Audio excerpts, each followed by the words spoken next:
এবং আধার। আপনার জান্নাত নিশ্চিত করবে খোদার ভয় এবং উত্তম চরিত্র। আপনার জাহান্নাম নিশ্চিত করবে আপনার মুখ এবং লজ্জাস্থান। জোরে জোরে বলেন না নাউজুবিল্লাহ।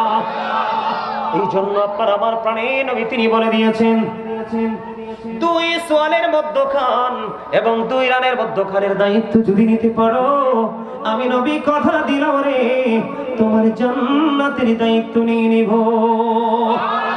আরো জোরে বলেন না সুবহানাল্লাহ। ও বন্ধু, তোমরা জানো না উত্তম চরিত্র এত বড় নিয়ামত।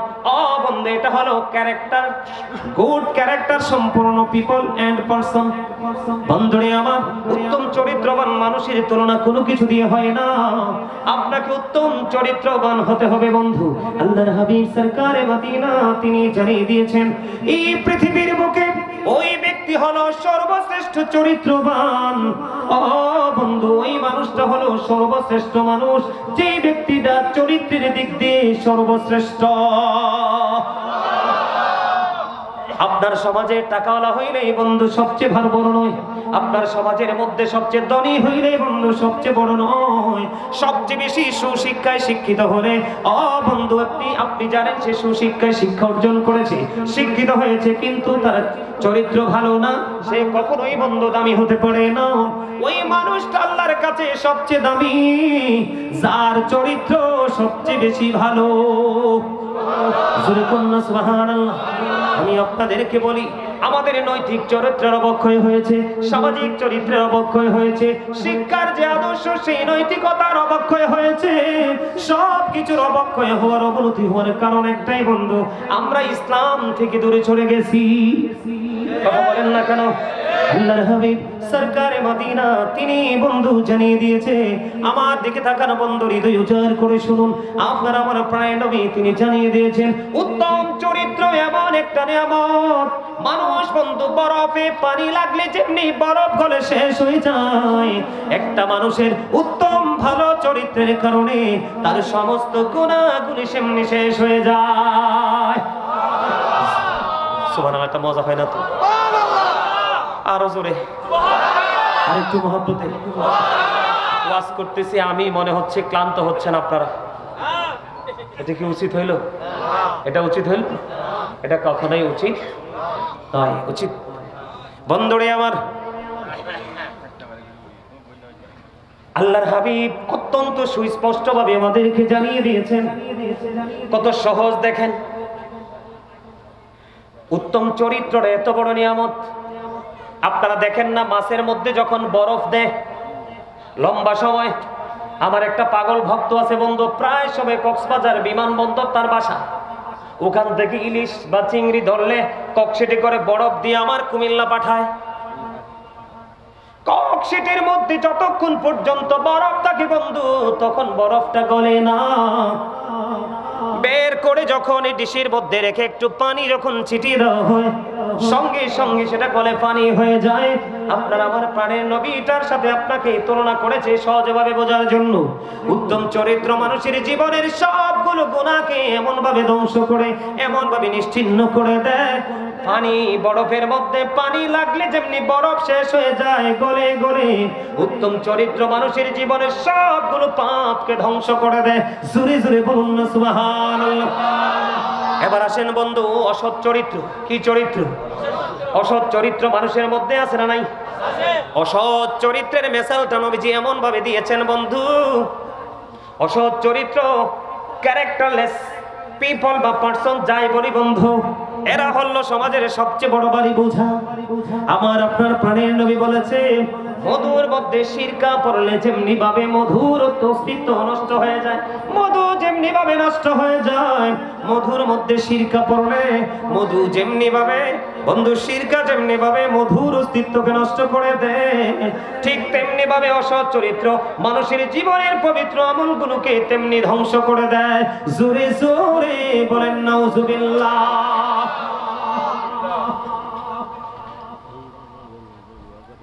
এখন এই চরিত্র থেকে আমাদেরকে বের হয়ে আসতে হবে কি হবে না? এখন যদি আমরা এই চরিত্র থেকে বের হয়ে আসতে চাই, তাহলে আমাদেরকে কি করতে হবে? আরো জোরে বলেন। আমরা ইসলামের রঙে রঙিন ইসলামের রঙে রঙিন হতে হবে। আর ইসলামের রঙে রঙিন হইতে হলে আমাদেরকে ইহুদি নাসারাদেরকে ফলো করা যাবে? ইহুদি নাসারাদেরকে ফলো করা যাবে? যাবে? যাবে? এখন আমরা বাংলাদেশের ম্যাক্সিমাম মুসলমান, চরিত্রের কথা বলতেছি, ব্যবহারের কথা বলতেছি, ম্যাক্সিমাম ছেলে মেয়েদেরকে দেখা যায় আমরা বেঈমান কাফেরদেরকে ফলো করি। যেমন আমি যদি আপনাকে বলি ব্যবহারের কথা, ইসলাম যে এমন একটা ধর্ম, এটার সাথে আমরা কি সুন্দর ব্যবহার করব না খারাপ? আর সুন্দর ব্যবহার যে আমরা করতেছি, এই ব্যবহারটা যে আমরা করতেছি এটা কিভাবে বুঝাতে হবে? আমরা আমাদের কর্মের মাধ্যমে বুঝাতে হবে। কিসের মাধ্যমে? কর্মের মাধ্যমে বুঝাইতে হবে। কর্মের মাধ্যমে এমন ভাবে বুঝাইতে হবে, বন্ধুরে আমার, যেমন ধরেন আমরা যে পোশাক পরি, কি করি? এখন ম্যাক্সিমাম যুবক ছেলেরা আপনার জিন্স প্যান্ট পরে, পরে কি পরে না?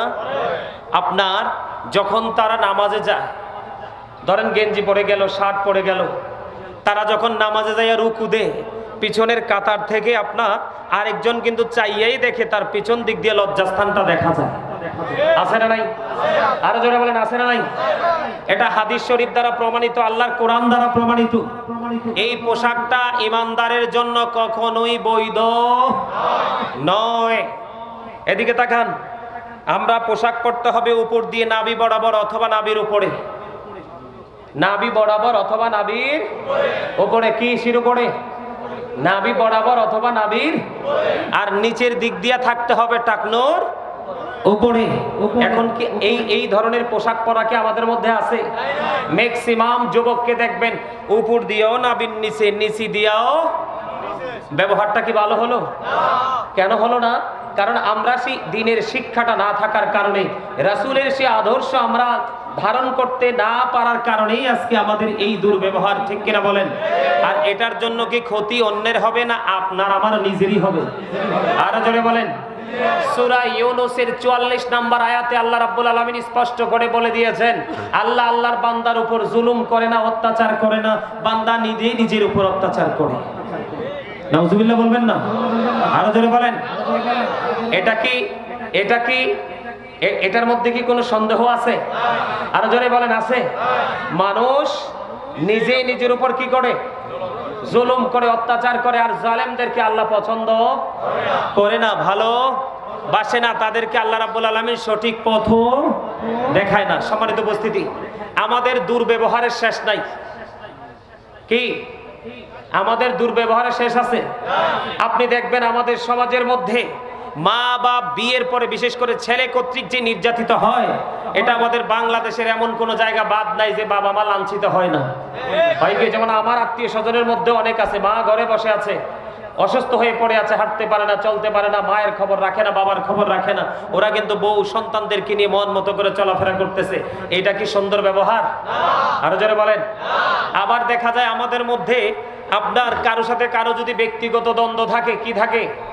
ব্যক্তিগত দ্বন্দ্ব থাকে, আমরা দেখতে পাই একজন আরেকজনের কে বিপদে ফেলানোর জন্য সামনে দিয়ে ঘর তুলে দেই অথবা বাউন্ডারি ওয়াল করে দেই। আছে না নাই? আরো জোরে বলেন। ভাই ভাইয়ের হক নষ্ট করে, আছে না নাই? বিশেষ করে মসজিদে যখন যায় মুসলমান, ব্যবহারের কথা আমি বলছি আপনাকে, চরিত্রের কথা আমি আপনাকে বলছি। যখন মানুষ মসজিদে যায় নামাজ পড়তে, বিশেষ করে অত্যন্ত দুঃখ লাগে। এমনিতে তো মানুষ 5 ওয়াক্ত নামাজ পড়েই না, শুক্রবারে যখন জুমার নামাজ পড়তে যায়, আপনি দেখবেন যাওয়াটা সবার পড়ে। ইমাম সাহেব খুতবা নিয়ে দাঁড়িয়ে গেছে। কি নিয়ে দাঁড়িয়ে গেছে? খুতবা নিয়ে দাঁড়িয়ে গেছে। ইমাম সাহেব অথবা খুতবা দিচ্ছে, কিন্তু সে তখন মসজিদে গেছে, আবার 2 রাকাত সালাম ফিরাইয়াই কিন্তু আবার বের হয়ে আসছে। আছে না নাই?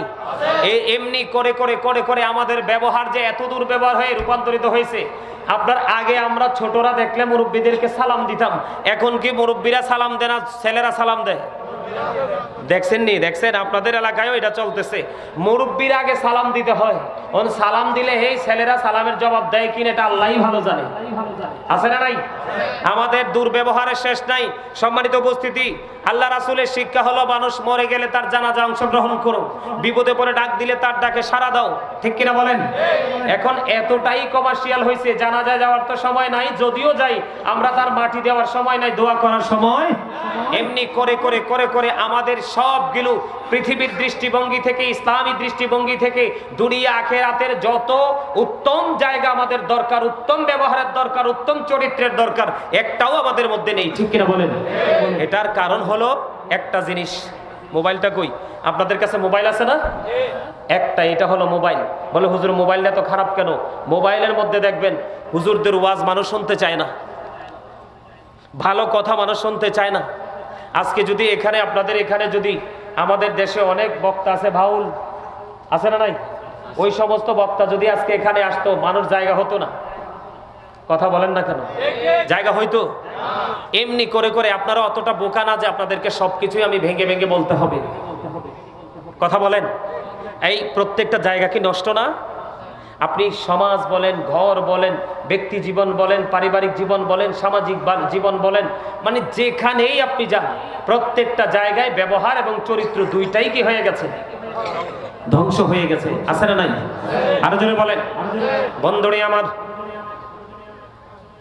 আপনার মধ্যে যদি সামাজিক ঐক্য গড়ে তুলতে চান, একজন আরেকজনের সাথে যদি বন্ধন তৈরি করতে চান, তাহলে আপনাকে একটা জায়গায় আসতে হবে। সেই জায়গাটা হলো একটা মুসলমান আর একটা মুসলমানকে দেখা মাত্রই সালাম দিতে হবে। আমার আল্লাহর কাছে দুটো জিনিস বন্ধু বেশি পছন্দ। কয়টা? দুটো জিনিস বেশি পছন্দ। এর মধ্যে পরিচিত হোক অপরিচিত হোক, মুসলমানকে বন্ধু দেখা মাত্রই সালাম দিয়ে দিব, আর ক্ষুধার্তকে খাবার খাওয়াবো পেট ভরিয়ে। জোরে জোরে সুবহানাল্লাহ। এখন এইটাকে আমাদের মধ্যে আছে। আপনি যদি মানুষকে দেখা মাত্র সালাম দিয়ে দিতে পারেন, অসুস্থ হলে যদি আপনি কাউকে দেখতে যেতে পারেন, অসুস্থ হলে যদি কাউকে দেখতে যেতে পারেন, বন্ধু আপনি যদি কেউ মারা গেলে তারা জানাজায় অংশগ্রহণ করতে পারেন, তখনই দেখবেন অটোমেটিক্যালি বন্ধু আপনার মধ্যে একটা বন্ধন তৈরি হয়ে যাবে, সামাজিক বন্ধনে আপনি আবদ্ধ হতে পারবেন। এটা হলো ব্যবহার, এটা হলো আচরণ, এটা আমার নবী বন্ধু আমাদেরকে শিক্ষা দিয়েছে। এবার আপনি পাশাপাশি বন্ধু ঘর তুলবেন। কি করবেন?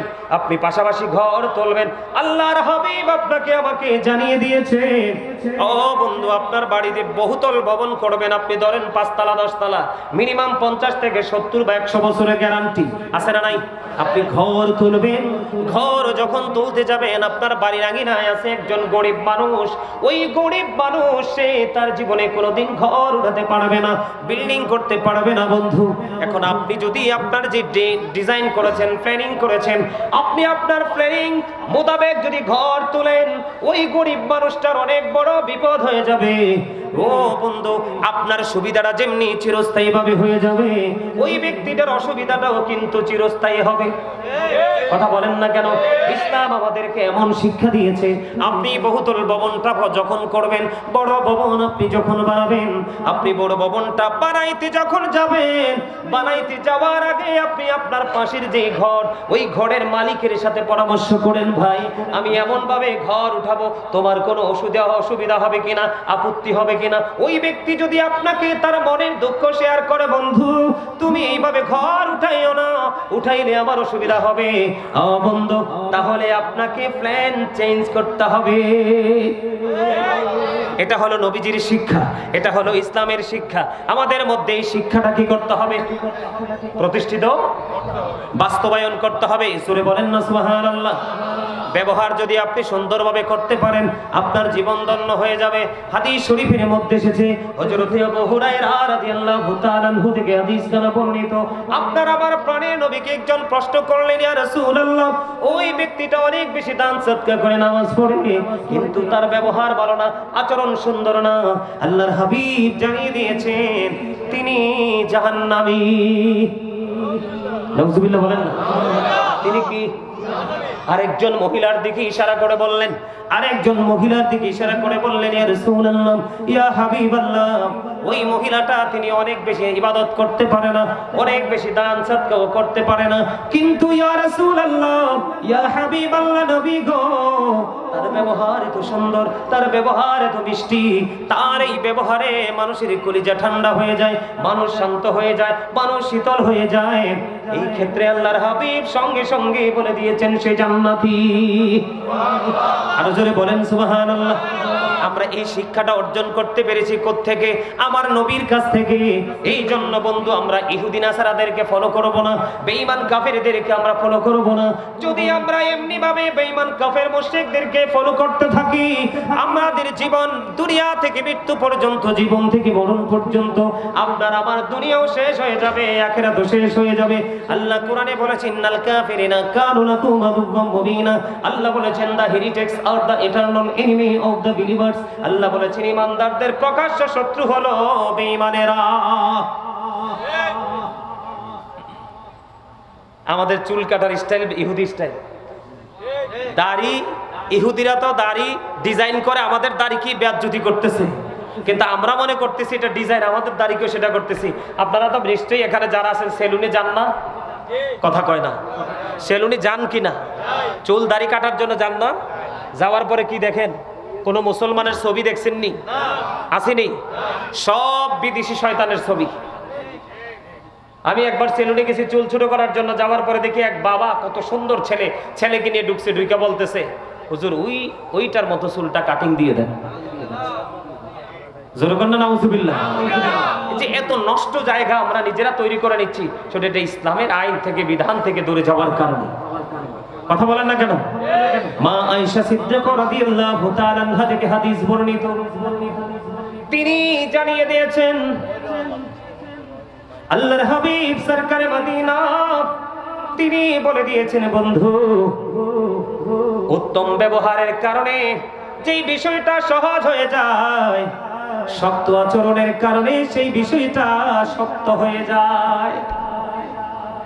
কি? উত্তম ব্যবহার করলে, নরম ব্যবহার, সফট সুন্দর ব্যবহারের কারণে একটা জিনিস কি হয়ে যায়? সহজ হয়ে যায়। আর খারাপ ব্যবহার, শক্ত ব্যবহারের কারণে সহজ বিষয়টাও কিন্তু জটিল হয়ে যায়। তাহলে আমরা সব সময় নরম ব্যবহার করার দরকার আছে না নাই? সুন্দর ব্যবহার করার দরকার আছে না নাই? এখন এই সুন্দর ব্যবহারটা শিখতে হলেই যেতে হবে মদিনাওয়ালার পাগল আলেমদের কাছে, হক্কানি আল্লাহর ওলিদের কাছে। ঠিক কিনা বলেন? আরো জোরে বলেন। সুন্দর ব্যবহার করবে, সুন্দর ব্যবহারের কারণে আল্লাহ রাব্বুল আলামিন যেইটাকে সৌন্দর্যমণ্ডিত করে দেয়, আর খারাপ ব্যবহারের কারণে সেই জায়গাটাকে কলুষিত করে দেয়। আল্লাহ রাব্বুল আলামিন তিনি কঠোরভাষী নয়, আল্লাহর হাবিব তিনিও কিন্তু বন্ধু কঠোরভাষী নয়। আল্লাহ রাব্বুল আলামিন অত্যন্ত, আল্লাহ যেমন সফট, আল্লাহর হাবিবও তেমন সফট। এই সফট থাকার কারণে যুগে যুগে যুগে যুগে যুগে যুগে বন্ধু নবীজির কাছে বেঈমান কাফিরেরা ইসলাম গ্রহণ করেছে। জোরে জোরে বলেন না সুবহানাল্লাহ, আর জোরে বলেন সুবহানাল্লাহ। আপনাকে নবীকে জীবন দিয়ে ভালোবাসতে হবে, জীবনের চাইতে বেশি ভালোবাসতে হবে, সম্পদের চাইতে বেশি ভালোবাসতে হবে, সন্তানের চাইতে বেশি ভালোবাসতে হবে। তাহলেই আপনার জীবনে পরিবর্তন আনা সম্ভব, অন্যথায় কোনোভাবেই বন্ধু সম্ভব নয়। আপনি আমি আল্লাহর রহমতের ডানা ওই 3 শ্রেণীর মানুষের উপর প্রসারিত হয়ে থাকে।